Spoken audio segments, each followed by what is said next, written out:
નમસ્કાર નમસ્કાર નમસ્કાર વિદ્યાર્થી મિત્રો, કેમ છો? મજામાં? ચાલો, મારો વોઇસ ક્લિયર આવે છે? ચાલો, મારું ફેસ તમને ક્લિયર દેખાય છે? એકવાર ફટાફટ મને કોમેન્ટ બોક્સમાં જણાવી દો, એટલે આજનો જે આપણો સેશન છે એની આપણે શરૂઆત કરી દઈએ. ચાલો ચાલો ચાલો વિદ્યાર્થી મિત્રો, ચાલો. Okay, good, very good, very good, very good. તો આપણું વિદ્યાર્થી મિત્રો હાર્દિક હાર્દિક સ્વાગત છે, સ્વાગત છે, સ્વાગત છે ગાઈસ, સ્વાગત છે. તમારું બધાનું હાર્દિક હાર્દિક સ્વાગત કરવામાં આવે છે વિદ્યાકુલના લેક્ચરમાં. અહીં બીડું સ્વાગત છે. ચાલો, વોઇસ ક્લિયર આવે છે મારો? એકવાર ફટાફટ કોમેન્ટ બોક્સમાં જણાવી દો. ફેસ ક્લિયર દેખાય છે, એટલે આજનો જે આપણો સેશન છે એની શરૂઆત કરી દઈએ. ઓકે, ચાલો.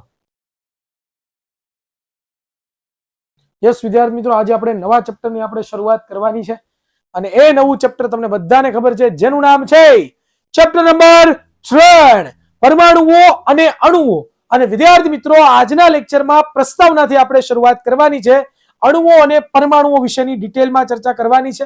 આજે વિદ્યાર્થી મિત્રો, હું તમને લોકોને થોડીક બેઝિક ઇન્ફોર્મેશન આપવાનું છું. કોના વિશે? કે કોને કહેવાય પરમાણુ. બરોબર, કોને કહેવાય પરમાણુ, આના વિશેની આપણે ચર્ચા કરવાની છે કે ભાઈ પરમાણુ શું છે, પરમાણુ એટલે શું, બરોબર ને? પરમાણુ એટલે શું, અને આ જે પરમાણુ છે એ પરમાણુ વિશેની આપણે એકદમ ડિટેલની અંદર શું કરવાના છીએ? તો કે ચર્ચા કરવાના છીએ, કે જેમાં આપણે લોકો જોવાના છીએ કે દ્રવ્યનું વિભાજન, દ્રવ્યનું જે વિભાજન છે આ વિભાજન વિશે ચર્ચા કરીશું. અને દ્રવ્યનું વિભાજન છે એની આધારે આપણે સમજવાના છીએ કે પરમાણુ શું છે. બરોબર, અને આજનો જે આપણો સેશન છે જેમાં આપણે આપણી જે પ્રસ્તાવના છે, આ પ્રસ્તાવનાના બધા ટોપિકો છે એકદમ ક્લિયર કટ કરવાના છીએ. વિદ્યાર્થી મિત્રો, પહેલો લેક્ચર છે એટલે 2 મિનિટનું રિવિઝન તો ના હોય, તમને બધાને ખબર છે. બરોબર, ફર્સ્ટ ક્લાસ નો રિવિઝન, નો રિવિઝન. તો ચાલો, without wasting your time, let's start chapter number 3. Yes, surprise chapter.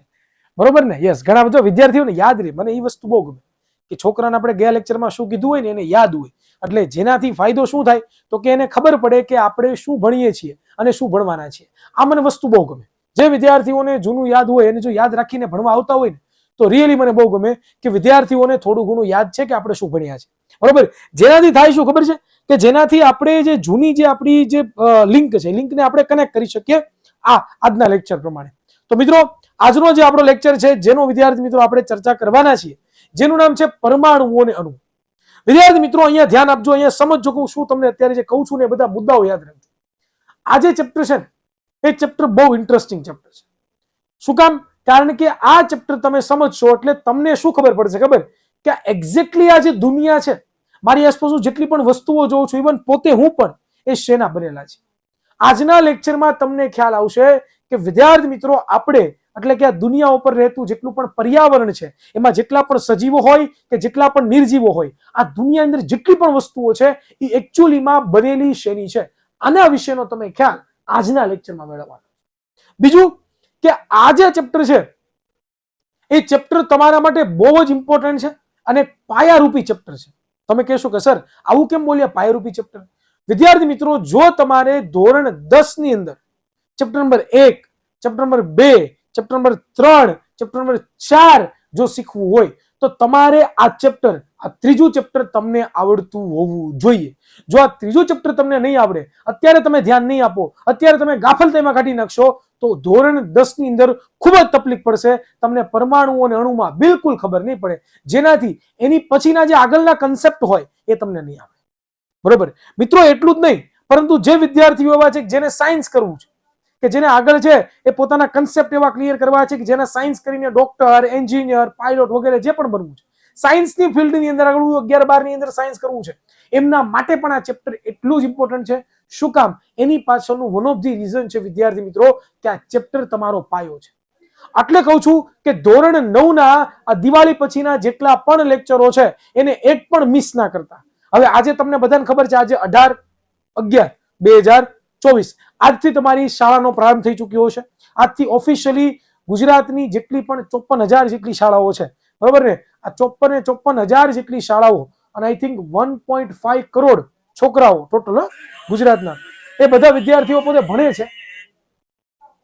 એ બધા વિદ્યાર્થીઓ પોતે ભણે છે અને વિદ્યાર્થી મિત્રો એ બધા વિદ્યાર્થીઓ શું કરે છે તો કે અભ્યાસ કરીને પોતે છે એ આગળ વધવાના છે. તો મિત્રો આજના લેક્ચરમાં આજે આપણે છે શીખવાના છીએ શેના વિશે તો કે અણુઓ અને પરમાણુઓ. બેઝિક થી ધ્યાન આપજો, એડવાન્સ સુધી તમને લોકોને શીખવાડીશ અને હા ડિટેલ થી સમજજો, બિલકુલ ઉતાવળ ના કરતા, બરોબર, બિલકુલ છે એ ખોટી હા ના કરતા. ઘણા બધા વિદ્યાર્થીઓને સમજાતું કાંઈ ન હોય, પરંતુ ખાલી સાહેબનું મન રાખવા માટે ખોટી હા હા હા સર સમજાઈ ગયું, હા સર સમજાઈ ગયું, આવું બિલકુલ ના કરતા. કારણ કે વિદ્યાર્થી મિત્રો અત્યારે તમે તમારી જાતને જેટલો પણ ધોકો આપશો એટલા ભવિષ્યમાં તમને નુકસાન થશે. અને એટલા માટે વિદ્યાર્થી મિત્રો અત્યારથી હું તમને લોકોને કહું છું કે તમે એકદમ વ્યવસ્થિત રીતે ધ્યાન આપજો, બરોબર. આ બધા કેમ એચઆઈવી વિશે પૂછે છે એ ભાઈ તમારા બધાને એચઆઈવી વિશે ક્યાં જાણવું, આમાં ક્યાં એચઆઈવી આવ્યું હે? બધાને એવો કેમ પ્રશ્ન થાય એચઆઈવી એટલે હું વળી, કે બધા એકબીજાનું કોપી કરે છે? ઓકે, ઇંગ્લિશના લેક્ચરમાં આવ્યું એટલે ઓકે ઓકે ઓકે ચાલો હમણાં એની વિશે વાત કરું દીકરાઓ, નો પ્રોબ્લેમ. તમને કીધું છે ઇંગ્લિશના મેમે કે હિરેન સરને પૂછજો એચઆઈવી શું છે. ઓકે ચાલો સરસ, કઈ વાંધો નહીં પૂછીએ હમણાં. શાંતિ રાખો તો પ્રોગ્રામ થશે નકર ધાબડકો. હા શાંતિ રાખો થોડીક ભાઈ, લેક્ચરમાં આવીને સીધા પ્રશ્ન પૂછવા માંડો. થોડુંક મને તો બોલવા દો યાર. હું કેટલા દિવસ પછી આવ્યો, ગયા અઠવાડિયે આવ્યો, આજે ટેટ આવ્યો યાર. તમે મારી સાથે આવું કરશો યાર હે? ચાલો તો મિત્રો શરૂઆત કરીએ તમારા એચઆઈવી ના સવાલથી. ચેપ્ટર કયું છે અણુઓ પરમાણુઓ, અને તમે હું મને પૂછો છો, મને બહુ ક્યારેક જાતા હોય પણ કઈ વાંધો નહીં યાર. તમે યાર જિજ્ઞાસુ માણસો છો અને રિયલી શીખતું રહેવું જોઈએ. અમે એવડા મોટા છીએ તો શીખીએ છીએ ઘણું બધું, તમે શીખો છો સારું કહેવાય. એચઆઈવી છે ને બેટા એક પ્રકારનો રોગ છે જેને આપણે એઇડ્સ કહીએ. શું કહીએ? એઇડ્સ. આ એઇડ્સ એવો રોગ છે વિદ્યાર્થી મિત્રો કે તમે જ્યારે સંભોગ કરો એટલે કે સમજી જાઓ ભાઈ, મારે સમજાવવાનું ન હોય સંભોગ એટલે શું થાય, બરોબર? સમજી ગયા બધા? ખબર પડી ગયા? ઓકે ચાલો, જેને નથી ખબર પડી એ થોડાક મોટા થઈને સમજી લેજો, પણ જેને ખબર પડી ગઈ બરોબર. સંભોગ કરો એટલે કે વિદ્યાર્થી મિત્રો જ્યારે પણ તમે છે એક સ્ત્રી અને પુરુષ જ્યારે બંને ભેગા થાય અને ભેગા થઈને સંભોગ કરે છે, એટલે કે સંભોગ કરવો એટલે સાદું સિમ્પલ પ્રજનન અંગો દ્વારા ધબધબાટી બોલાવે, બરોબર, એને પ્રજનન કહેવાય, બરોબર ને? હા, તો એ જ્યારે સંભોગ કરે છે ત્યારે વિદ્યાર્થી મિત્રો આ રોગ છે પ્રસરતો હોય છે, સાદી સિમ્પલ ભાષાની અંદર. અને આ રોગ એવો છે કે જે રોગ એકવાર તમને થઈ ગયો તો આની દવા નથી. તમારે આ જીવન આ રોગનું છે એ પાલન કરવું પડે. અને આ રોગમાં શું થાય તો કે આ રોગની અંદર તમારું શરીર છે ને એ ધીમે ધીમે અશક્ત થઈ જાય. અશક્ત એટલે સર તો કે અશક્ત એટલે તમે કોઈ પણ કામ કરવા માટે સક્ષમ ના રહ્યો. તમારા શરીરના જેટલા પણ અંગો છે અંદરના, હૃદય હોય, ફેફસા હોય, આ પાચન તંત્ર હોય, તમારું ઉત્સર્જન તંત્ર હોય, તમારું પ્રજનન તંત્ર હોય, આ બધું ધીમે ધીમે નિષ્ક્રિય થવા માંડે. અને નિષ્ક્રિય થવાને કારણે વિદ્યાર્થી મિત્રો તમારા શરીરની જેટલી પણ જૈવિક ક્રિયાઓ છે એ પ્રોપર ના થાય, અને જેનાથી તમે છે એ ધીમે ધીમે આમ જોવા જઈએ તો ભગવાન જોતા જાઓ, બરોબર ને? જેમ જેમ એજ વધતો જાય ભગવાન નજીક દેખાતા જાય, અને તે હાવ એકવાર ભગવાન નજીક થઈ જાય એટલે ઉપર પ્યારા, બરોબર? આ એક રોગ છે એઇડ્સ, બરોબર, બહુ ખતરનાક રોગ છે. એટલે પ્લીઝ કોઈ ટ્રાય ના કરે ત્યારે. મોટા થઈને કરવું હોય તો સાહેબ વ્યવસ્થિત ચેકિંગ બેકિંગ કરાવો ને, એમને બધી જગ્યાએ નહીં કરવા મળવાનું, બરોબર? ચાલો, બ્લડ રિપોર્ટ કરવાનો ભાઈ. બ્લડ રિપોર્ટ પેલા છોકરી જોવા જાવ ને પેલા કે તારો બ્લડ રિપોર્ટ મોકલ પેલા મને, બરોબર? હા ચાલો, સમજાઈ ગયું બધાને? હવે આગળ વધીએ. પંચાયત પતી ગઈ તમારી બધાની? આમ તો તમને મજા જ આવતી હોય, મને ખબર જ છે. હોશિયારના દીકરા છો બધા. ધોરણ 9 ની વેજા એટલે ઘટે નહીં ભાઈ. ચાલો તો શરૂઆત કરી દઈએ ચેપ્ટર નંબર 3 ની, પરમાણુઓ અને અણુ. શું છે વિદ્યાર્થી મિત્રો પરમાણુ અણુ? તમે લોકો ચેપ્ટર નંબર 1 શીખા. એ ચેપ્ટર નંબર 1 માં શું શીખા કે વિદ્યાર્થી મિત્રો આપણી આસપાસ જેટલી પણ વસ્તુઓ છે આ બધી વસ્તુઓ દ્રવ્યની બનેલી છે. આવું તમે ક્યાંક શીખી ગયા? જો તમને યાદ હોય તો. યાદ છે ગાઈસ તમે લોકોની? તમે કહેશો કે યસ સર, અમને યાદ છે કે આ દુનિયાની જેટલી પણ વસ્તુ છે એ બધી વસ્તુ દ્રવ્યની બનેલી છે. બરોબર? હા, તો મિત્રો આ દ્રવ્ય છે શેનું બનેલું છે? પછી આપણે શીખાતા કે દ્રવ્ય તો સાહેબ છે એ ઓલા નાના કણોનું બનેલું છે. પણ હવે તમને પ્રશ્ન થવો જોઈએ કે ઈ નાના નાના કણો શેના બનેલા છે? ઈ નાના નાના કણો શું છે? ઈ નાના નાના કણોની અંદર એવું તો શું છે કે જેનાથી દ્રવ્ય બન્યું છે? તો મિત્રો આ ચેપ્ટરમાં આપણે આના વિશે જ એકદમ ડિટેલની અંદર એકદમ બેઝિક થી લઈને એકદમ એડવાન્સ સુધી સમજવાના છીએ કે દુનિયા છે ને વિદ્યાર્થી મિત્રો એ અણુઓ અને પરમાણુઓની બનેલી છે. વિદ્યાર્થી મિત્રો હું પણ અણુઓ અને પરમાણુઓનો બનેલો છું, તમે પણ અણુઓ અને પરમાણુના બનેલા છો. તમારી આસપાસ રહેલી જેટલી પણ દુનિયા છે એ દુનિયા પણ અણુઓ અને પરમાણુઓની બનેલી છે અને એના વિશે જ આપણે આજના લેક્ચરની અંદર શરૂઆત કરવાના છે. અત્યારે તમે વિદ્યાર્થી મિત્રો અહીંયા જોઈ રહ્યા છો, શું છે તમે શું તમને દેખાય? તમને બધાને આવું તમને શું દેખાય છે? તમે કીધું સર અહીંયા તો આપણા ભારતીય ઋષિઓ દેખાય છે, બરોબર. અહીંયા સાહેબ લખ્યું છે મહર્ષિ કણાદ, અને સર અહીંયા તો કઈક એવા પૂતળા દેખાય છે, કોઈક ફિરંગીઓના પૂતળાઓને આખું કાઢી લીધી હોય ને એવા, બરોબર. પણ મિત્રો આ બધા છે ને એ ગ્રીક તત્વજ્ઞાનીઓ છે અને આ બધા વૈજ્ઞાનિકો અને આપણા ઋષિ મુનિઓ છે એને કઈક દ્રવ્ય વિશે દ્રવ્યની કંઈક વાત કરી હતી અને એને અણુઓ અને પરમાણુ વિશેની છે એ આપણને ઘણી બધી સમજ આપી હતી અને એ જ સમજ વિશે આજે આપણે સમજવાના છે, બરોબર. તો ચાલો સમજીએ.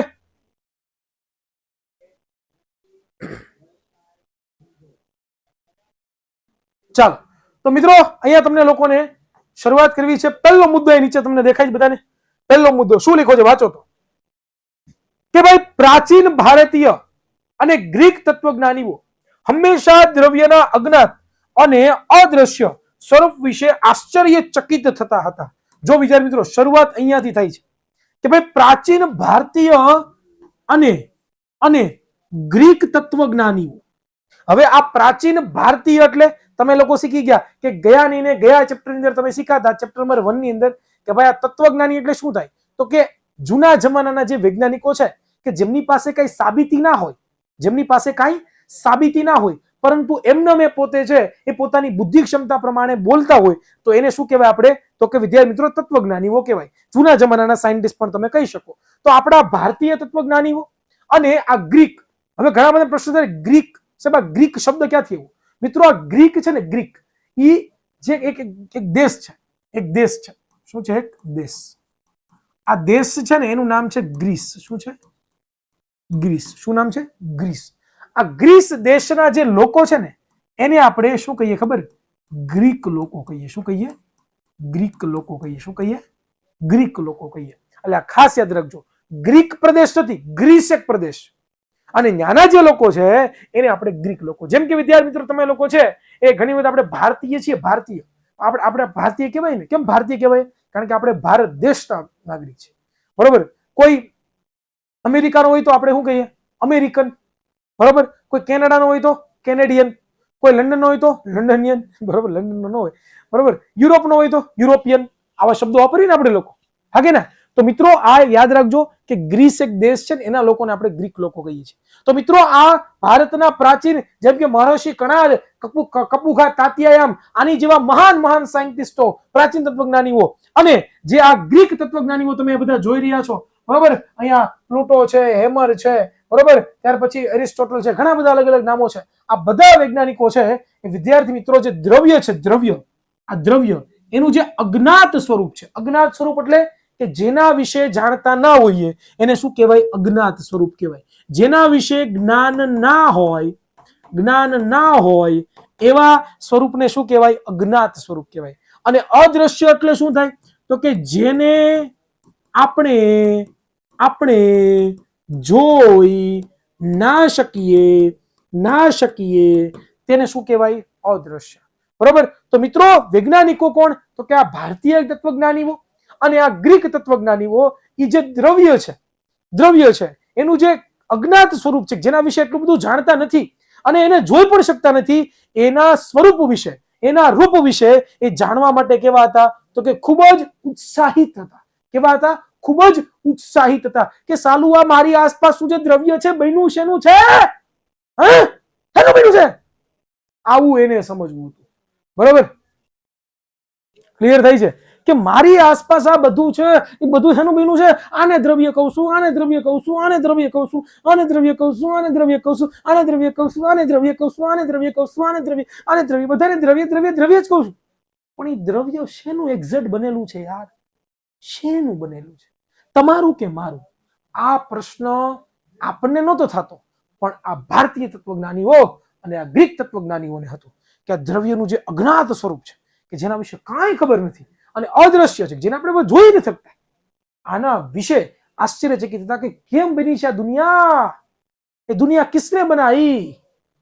આ વિચાર અને કેવી અંદર છે એ વિદ્યાર્થી મિત્રો બને છે, બરોબર, એના વિશે જોવાનું છે, બરોબર. મોબાઈલનું સ્પીકર ફાટી જાય, હારે કઈ વાંધો નહીં ફાટવા દઉં, ટેન્શન લ્યોમાં, નહીં ફાટવા દઉં તમારું મોબાઈલનું સ્પીકર, બરોબર. ચાલો, આટલો બધો વધારે અવાજ આવે છે તો અવાજ ધીમો કરી નાખો. વધારે અવાજ આવે છે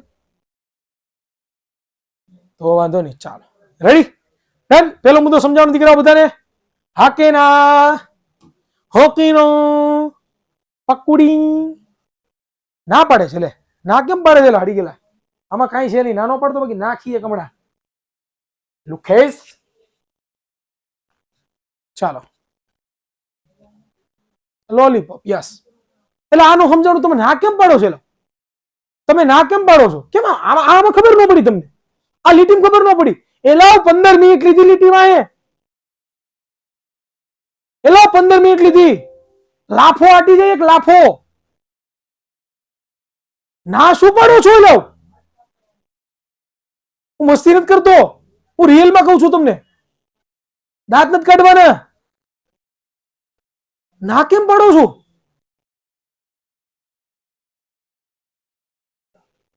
હે મિત્તલ પટેલ,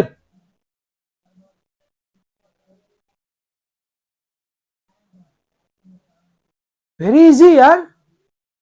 જો એટલામાં ખબર નથી પડતી તો વિદ્યાર્થી મિત્રો તમારે તમારા મગજનું ઓપરેશન કરાવવું જોઈએ, કારણ કે તમારું ધ્યાન નથી યાર. 15 મિનિટ આપી યાર, 32 થઈ, 8 ને 32 થઈ યાર.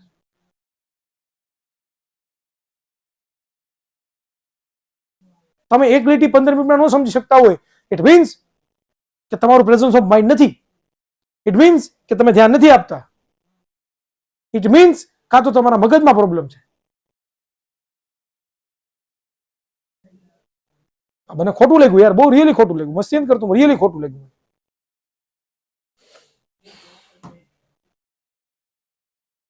તમે ના પાડો યાર શરમ વગર નામની જેમ. તમને યોગ્ય લાગે છે યાર?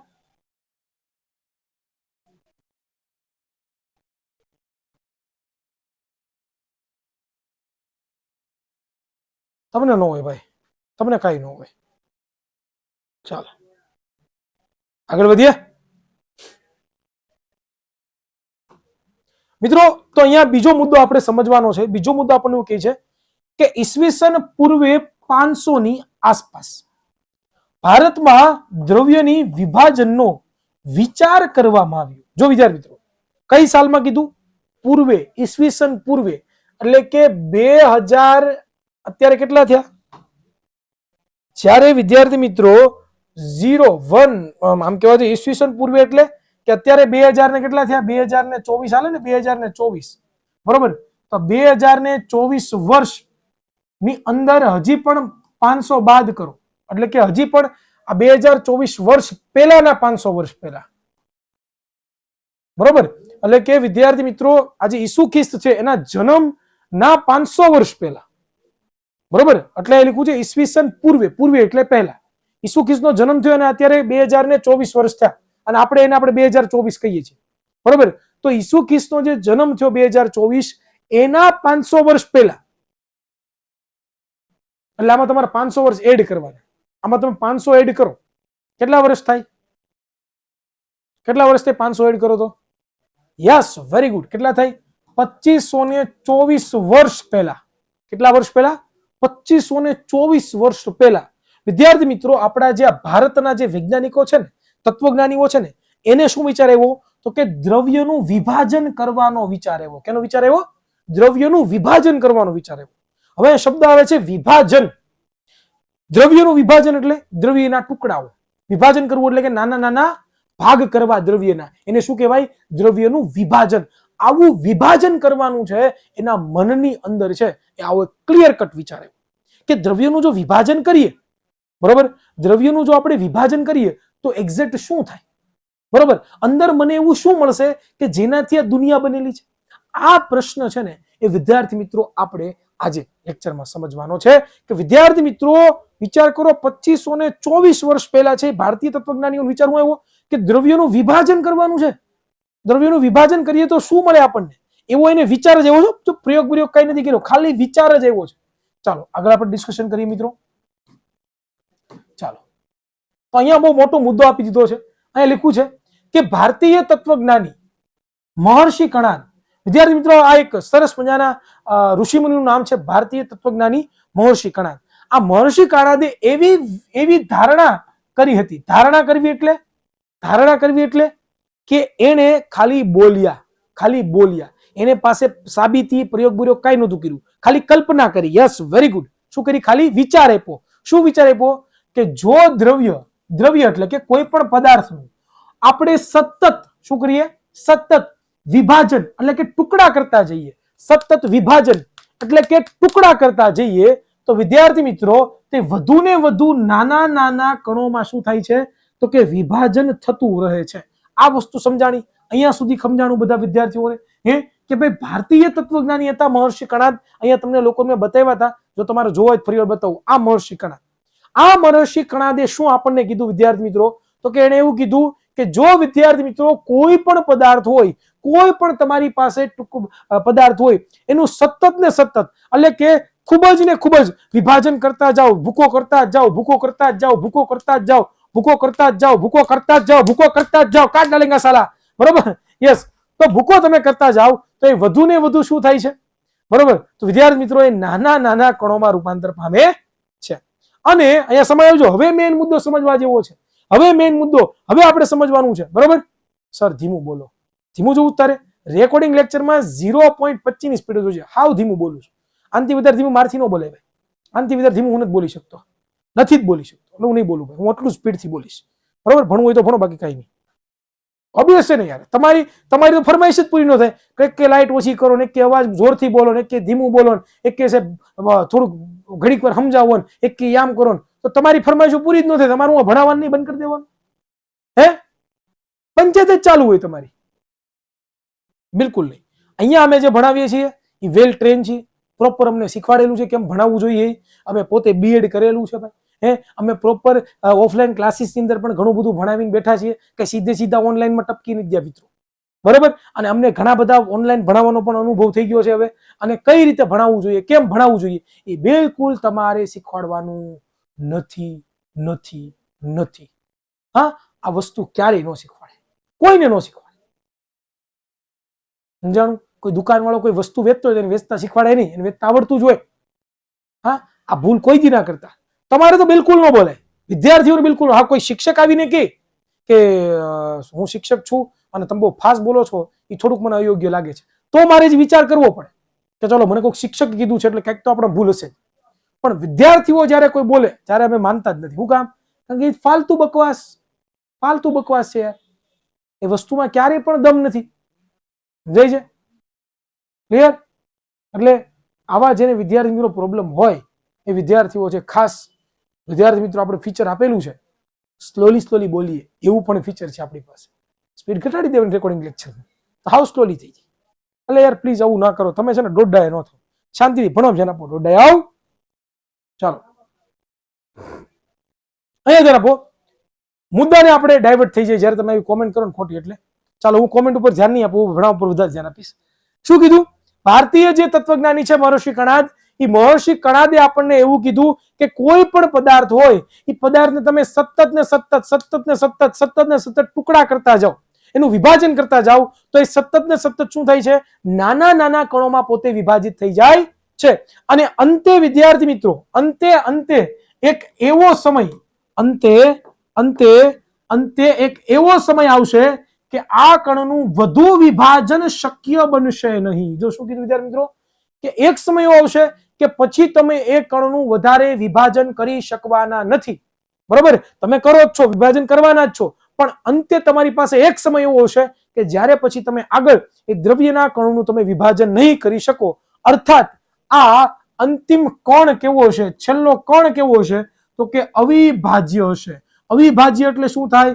તો કે જે કણનું વધુ વિભાજન શક્ય બને નહીં તેવા કણને શું કહેવાય? અવિભાજ્ય કણ કહેવાય. અહીંયા લખી દઉં, અવિભાજ્ય કણ કોને કહેવાય?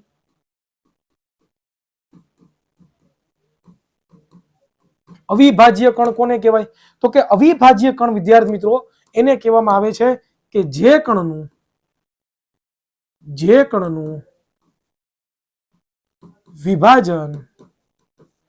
વિભાજન શક્ય ના હોય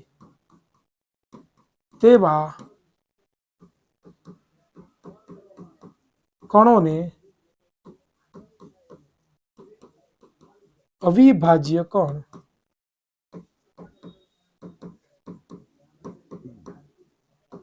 કહેવામાં આવે છે. તો મિત્રો શું કીધું આપણને મહર્ષિ કણાદે? શું કીધું મહર્ષિ કણાદે? બરોબર કે ભાઈ તમે સતત ને સતત કોઈ પણ પદાર્થને વિભાજિત કરતા જાઓ તો એ વધુ ને વધુ નાના કણમાં રૂપાંતરિત થાય છે. બરોબર, અને અંતે આપણને કેવો સમય આવે છે કે આ કણનું આગળ વિભાજન શક્ય નથી, અર્થાત એ કણ કેવો છે? અવિભાજ્ય કણ છે. અને એ પરથી વિદ્યાર્થી મિત્રો આપણને મહર્ષિ કણાદે શું કીધું વિદ્યાર્થી મિત્રો? મહર્ષિ કણાદે આપણને શું કીધું વિદ્યાર્થી મિત્રો? તો કે મહર્ષિ કણાદે આપણને એવું કીધું કે આ તત્વના અંતિમ અવિભાજ્ય એટલે કે સૂક્ષ્મ કણને શું કીધું? પરમાણુ નામ આપ્યું. શું નામ આપ્યું?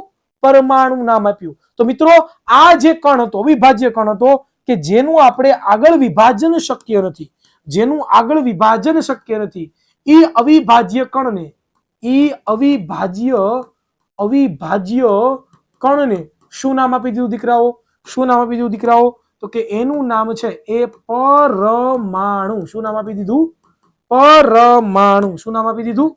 પરમાણુ નામ આપી દીધું.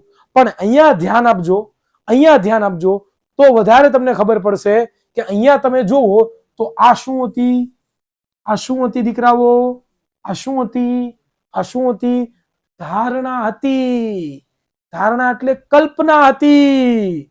આ ખાલી એક વિચાર હતો, સાબિતી નહોતી. ગોલી બેટા મસ્તી નહીં.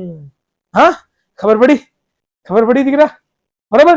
તો અહીંયા સુધી કન્સેપ્ટ ક્લિયર થયો વિદ્યાર્થી મિત્રો કે મહર્ષિ કણાદે શું ધારણા કરી? પરીક્ષામાં પૂછાય કે મહર્ષિ કણાદે કરેલી ધારણાઓ સમજાવો. મહર્ષિ કરેલી ધારણાઓ સમજાવો તો તમને ખબર પડતી હોવી જોઈએ. ચાલો ડન. આગળ વધીએ વિદ્યાર્થી મિત્રો, આગળ વધીએ. ચાલો હવે વિદ્યાર્થી મિત્રો આવે છે કોણ? તો કે વિદ્યાર્થી મિત્રો તમે જોઈ રહ્યા છો કે પ્રાચીન ગ્રીક તત્વજ્ઞાનીઓ. કોણ આવે છે? પ્રાચીન ગ્રીક તત્વજ્ઞાનીઓ. હમણાં વાત કરી પ્રાચીન તત્વનો. એમાંના બે વ્યક્તિઓ. એકનું નામ છે ડેમોક્રિસ્ટ. શું નામ છે? ડેમોક્રિસ્ટ. શું નામ છે? ડેમોક્રિસ્ટ. આ ભાઈ ડેમોક્રિસ્ટ છે. બરોબર. અને લ્યુસિપસ. શું નામ છે? લ્યુસિપસે નથી, લ્યુસિપસ છે પણ લ્યુસિપસે સૂચવ્યું હતું એટલા માટે સે થઈ ગયું. લ્યુસિપસ, એ આ ભાઈ લ્યુસિપસ. તો આ બંને જે ગ્રીક તત્વજ્ઞાનીઓ હતા એને પણ છે કે આપણને સૂચન આપ્યું. શું આપણને સૂચન આપ્યું? તો કે વિદ્યાર્થી મિત્રો લખ્યું છે કે જે દ્રવ્યનું વધુ ને વધુ વિભાજન કરવામાં આવે અને અંતે પ્રાપ્ત થયેલા કણોનું વધુ વિભાજન શક્ય બને નહીં તો આવા અવિભાજ્ય કણને પરમાણુ નામ આપી દીધું. જેવું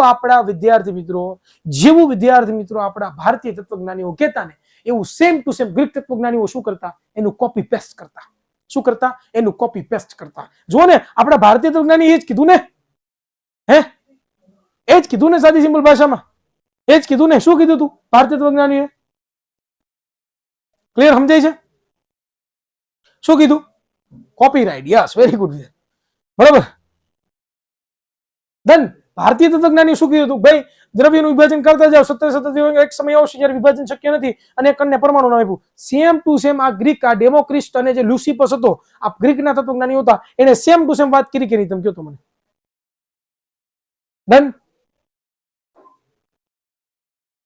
યાદ કેવી રીતે રાખવા? 100 થી લઈને 500 વાર લખો નામ, એટલે યાદ રહી જાય. હા, 100 થી લઈને 500 વાર લખો એટલે યાદ રહી જાય. Copy cat. યસ પ્રિન્સ, સાચી વાત છે. ચાલો કોરાટ દીપ નથી યાદ રાખવા તો નો યાદ રાખ તો તારે પરીક્ષામાં નુકસાન છે ભાઈ. અમારે કઈ ફરક નહીં પડે. તું યાદ નહીં રાખે તો તને શું લાગે અમને ફરક પડશે? બિલકુલ ફરક નહીં પડે ભાઈ. ફરક પડશે તો નહીં. હા, એટલે બિલકુલ હવા ન કરતો, બાકી હવા નીકળી જાય તારી. ચાલો આગળ વાત કરીએ. ડન. ચાલો ખબર પડી તમને લોકોનામાં? ઓકે, ચાલો આગળ વાત કરીએ. પરંતુ વિદ્યાર્થી મિત્રો, આ જે વાક્ય કરી હતી એની મર્યાદા હતી. આ બંને, જે ભારતીય તત્વજ્ઞાની હતો મહર્ષિ કણાદ, બરોબર, અને આ ગ્રીક તત્વજ્ઞાની કોણ હતા? એક તો લ્યુસિપસ, બીજો કોણ હતો? ડેમોક્રિસ્ટ. આ બંને વૈજ્ઞાનિકોએ વાત તો કરી, 100% આપણે માનીએ ચાલો કે આ પરમાણુની જીકડી પૂછડી દુનિયા બનેલી છે, મારી દુનિયા પરમાણુની બનેલી છે, મારી દુનિયા પરમાણુની બનેલી છે, પણ આની મર્યાદા હતી. શું હતી? મર્યાદા હતી. બરોબર. This lecture starting is very dark reality. હું વાત કરો છો ભાઈ, એવું બધું ખરાબ ન બોલો યારો. ચાલો, શું મર્યાદા છે વિદ્યાર્થી મિત્રો? કે આ વિચારો માત્ર માન્યતાઓ પર, કોની ઉપર? માન્યતાઓ પર આધારિત છે. માન્યતાઓ પર આધારિત છે એટલે ખાલી હવા જ હતી, હવાબાજી જ હતી ભાઈ, ફાકોડી. સાદી સિમ્પલ ભાષા હું કહે ને, ફાકોડી.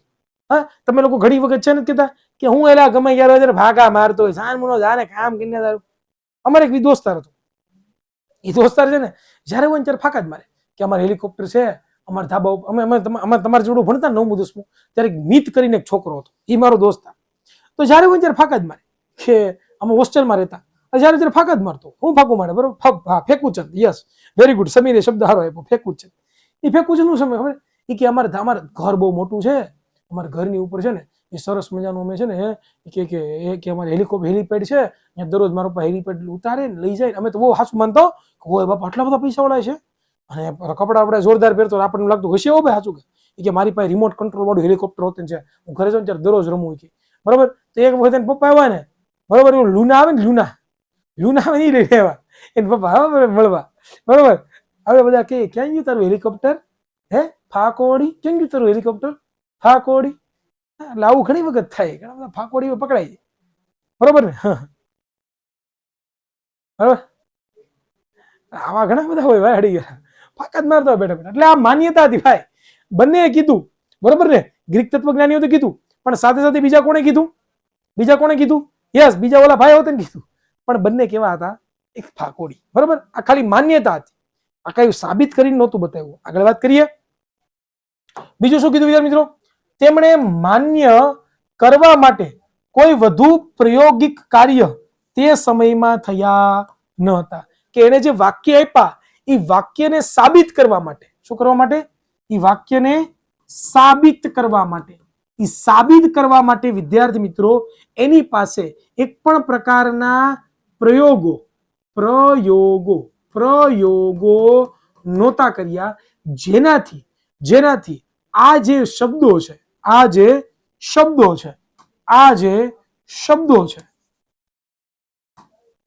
એક પણ પ્રકારના પ્રયોગો નહોતા, એટલા માટે આ જે શબ્દો છે એ શબ્દો ઉપર 100% વિશ્વાસ કર્યા જેવો હતો નહીં. અને આ એક પ્રશ્ન છે એ બધા વિદ્યાર્થીઓને સતાવતો હતો. તો એકચ્યુઅલીમાં આ દ્રવ્ય છે શેનું બનેલું છે એ હજી પણ આપણા માટે શું છે? તો કે ક્વેશ્ચન માર્ક છે. ચાલો આગળ વધીએ. હવે વિદ્યાર્થી મિત્રો આપણે ભણવાનું છે 3.1 નામનો ટોપિક, રાસાયણિક સંયોગીકરણના નિયમો. શું સમજવાનું છે? રાસાયણિક સંયોગીકરણના નિયમો. ડન. ચાલો તો મિત્રો આપણે હવે જોવાના છે રાસાયણિક સંયોગીકરણના નિયમો, કે આ રાસાયણિક સંયોગીકરણના નિયમો શું છે. બરોબર. આ બની શકે તમે ફેંકવું, હવે અત્યારે ફેંકવું નથી હાલતું ભાઈ, અત્યારે તમારે સાબિતી કરવી જ પડે. બરોબર. અત્યારના સાયન્ટિસ્ટે સાબિત કર્યું છે. હા, અત્યારના સાયન્ટિસ્ટે સાબિત કરીને બતાવ્યું છે. એટલે અત્યારના સાયન્ટિસ્ટ કોઈ ફેંકું બેકું છે નહીં. બરોબર. અત્યારના સાયન્ટિસ્ટ કોઈ ફેંકું બેકું છે, એટલે કૃપયા કરીને કોઈને ફેંકું કેવા નહીં. Who are in the photo. હમણાં કહો શાંતિ રાખો, પ્રોગ્રામ થશે, બાકી ધાબડકો શાંતિ રાખો. બરોબર. ચાલો, અત્યારે સાબિતો આપણને મળી ગઈ છે.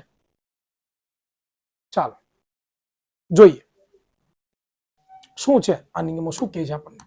તો મિત્રો એ આપણને લખીને આપ્યું છે કે રસાયણ વિજ્ઞાનની પ્રયોગશાળામાં બે કે તેથી વધુ પદાર્થો એકબીજા સાથે રાસાયણિક પ્રક્રિયાથી સંયોજન બનાવે તેને આપણે રાસાયણિક સંયોગીકરણ કહીએ. વિદ્યાર્થી મિત્રો અહીંયા તમને સમજાવ્યું છે કે રાસાયણિક સંયોગીકરણ એટલે શું, કે તમે જ્યારે કોઈ પણ વિજ્ઞાનની પ્રયોગશાળા હોય, રસાયણ વિજ્ઞાનની કોઈ પ્રયોગશાળા હોય અને એમાં તમે કોઈ પણ બે કે તેથી વધુ પદાર્થો લ્યો અને બે કે તેથી વધુ પદાર્થો લઈને તમે એને વિદ્યાર્થી મિત્રો ભેગા કરો એટલે કે સંયોજન બનાવો તો આ જે તમે કર્યું એને શું કહેવાય?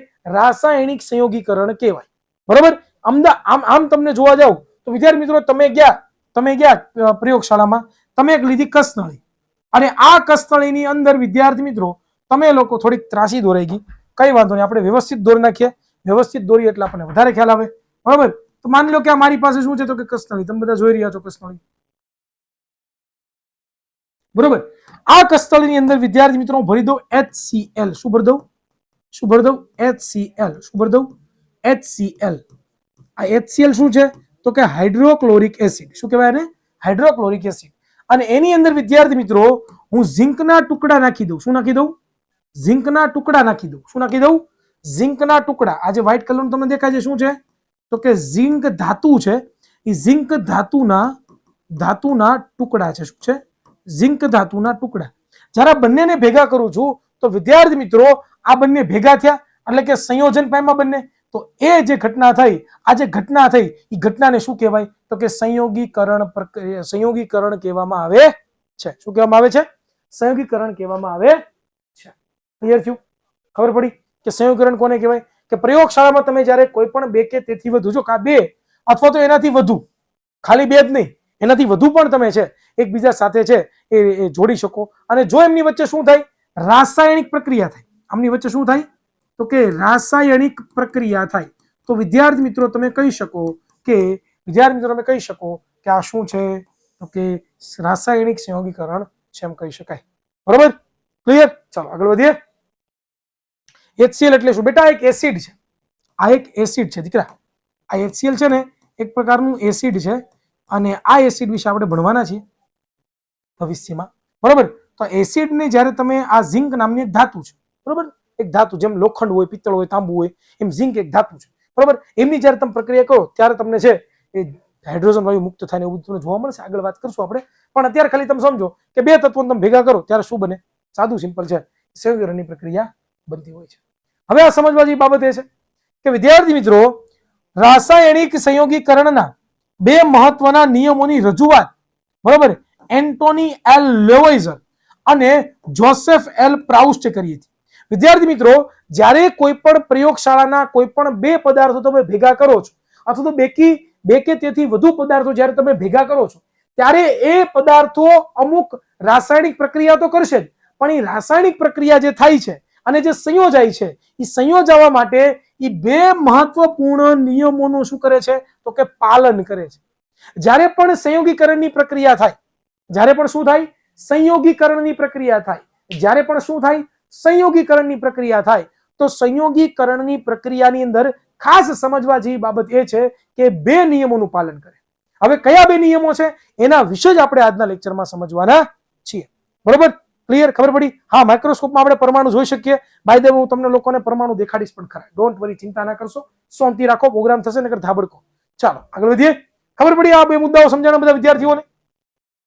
કે જ્યારે પણ કોઈ પણ બે કે તેથી વધુ પદાર્થો ભેગા થાય છે ત્યારે એ સંયોજાય છે, એટલે કે ભેગા થાય એટલે સંયોજવું. બરોબર ને? જોડાવવું, સંયોજવું. બરોબર?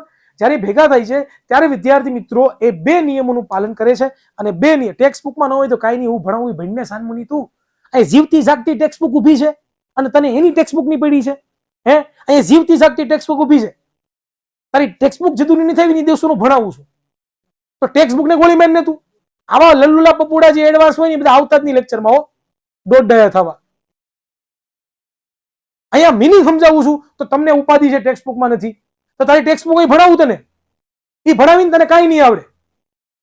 દોઢ ડાઈ ટેક્સ્ટ બુકમાં નથી. તમે છે ને રિયલી ઘણી વખત આવું કરો છો ને દુઃખી થાવ છો તમે અને સાહેબનો મગજ બગાડો છો. અમને ખબર છે નથી એમ, આમ ગાંડા છીએ, ખોટું ભણાવીએ તમને. અમે ગાંડા છીએ ભાઈ? હે, હાવ ગાંડા છીએ અમે કે તમને જ બધું આવડે? અમે ગાંડા છીએ, અમને કાંઈ નથી આવડતું. એટલે તમે તો આ 9મું ધોરણ પહેલી વાર ભણો છો. અમે જે ભણાવીએ ને એ શાંતિથી ભણો. તમે તમને પ્રોપર બધું સમજાય એટલા માટે આ બધું કરીએ છીએ. બાકી ટેક્સ્ટ બુકમાં ભણાવીએ તો પૂરું થઈ જાય 2 મિનિટ. એટલી ઉતાવળ ને કાળા કૂટની ઉતાવળ. પછી ગુસ્સો ન આવે તોય આવે. એટલે બિલકુલ ઉતાવળા નહીં થતા, શાંતિ રાખો, બધું સમજાવીશ. હું ટેક્સ્ટ બુકમાં જવું નથી, તમારા કરતા મને વધારે ખબર છે. ઓકે, તમને 45 મિનિટ ભણાવું છું, 45 મિનિટ ભણાવતા પહેલા મારે 45 મિનિટ તૈયારી કરવી પડે છે. સમજાણું? દોઢ ડાય નહીં થવાનું, બિલકુલ નહીં. ચાલો આગળ વધીએ. તો મિત્રો આ બે નિયમો કયા? તો જો તમને બતાવ્યા બે નિયમો. પહેલો નિયમ છે એનું નામ છે દળ સંચયનો નિયમ, કે જેને આપણે દ્રવ્ય સંરક્ષણનો નિયમ પણ કહીએ છીએ. અને બીજો જે નિયમ છે જેનું નામ છે નિશ્ચિત પ્રમાણનો નિયમ. વિદ્યાર્થી મિત્રો આ બે નિયમો છે, એ આ બે નિયમોનું વિદ્યાર્થી મિત્રો પાલન થાય છે. બરોબર? જ્યારે પણ રાસાયણિક સંયોગીકરણ, જો હું એમને સીધે સીધું ભણાવત ને તમને, જ્યારે હું એમને તમને સીધે ભણાવત ને તો આવી હાલત થાત તમારી. બતાવું તમને તમારી કેવી હાલત થાય. હમણાં તમને તમારી હાલત બતાવું કેવી હાલત થાય. હમણાં તમને તમારી હાલત બતાવું કેવી હાલત થાય. સીધે સીધું ચાલુ કરીએ ને એટલે જો આવી હાલત થાય. દોઢ ડાયા ઉભા રહ્યો તમે.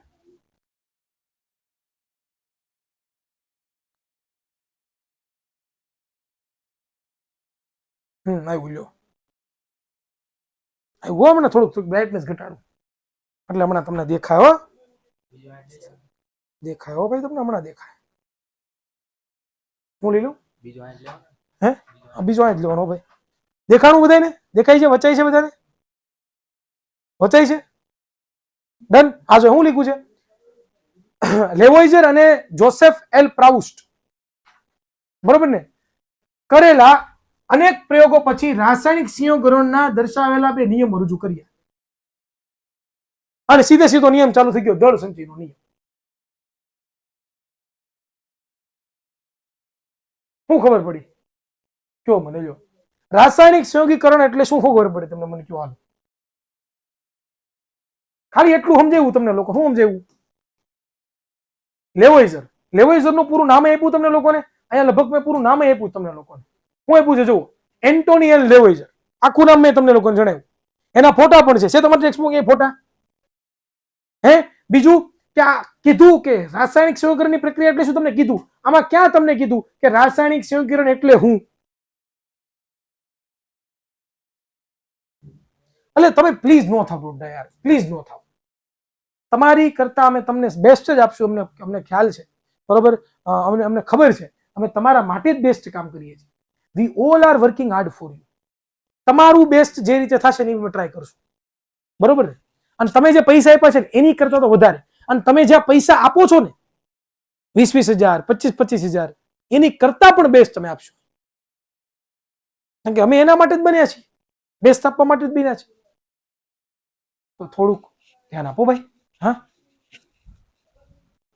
બરોબર? થોડાક કંટ્રોલમાં રહ્યો ને મારા વાલા. શું કામ મગજ ખોટી ખાલી કરો છો? હે શું કામ મગજને હેરાન કરો છો ભાઈ તમે લોકો? બરોબર દીકરાઓ? ખબર પડી બધાને હવે? પાક્કું? ચાલો, વેરી ગુડ. તમે એમ તો ડાયા છોકરાઓ છો. તો હવે આપણે અહીંયા સુધી રાખીએ. આ બે નિયમો આપણે આવતા લેક્ચરમાં ભણશું, દળ સંચયનો નિયમ અને નિશ્ચિત પ્રમાણનો નિયમ, જે આપણે આવતા લેક્ચરમાં શીખીશું. મને આશા છે કે તમને લોકોને જરૂરથી આજના જે લેક્ચર છે એમાં મજા આવી છે. ડિટેલમાં શીખવાડ્યું છે. બેઝિક થી હું કામ શીખવાડું છું?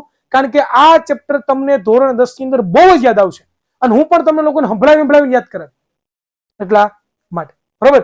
તો ચાલો ટીપીપી માં હોમવર્ક ચેક કરી લેજો વિદ્યાર્થી મિત્રો. અને આવનારા ક્લાસની અંદર આપણે લોકો છે એ રાસાયણિક સંયોગીકરણના નિયમો, રાસાયણિક સંયોગીકરણના નિયમોની ચર્ચા કરવાના છીએ, બરોબર? જેમાં આપણે પહેલો નિયમ જોવાના છીએ, દળ સંરક્ષણનો નિયમ, અને બીજું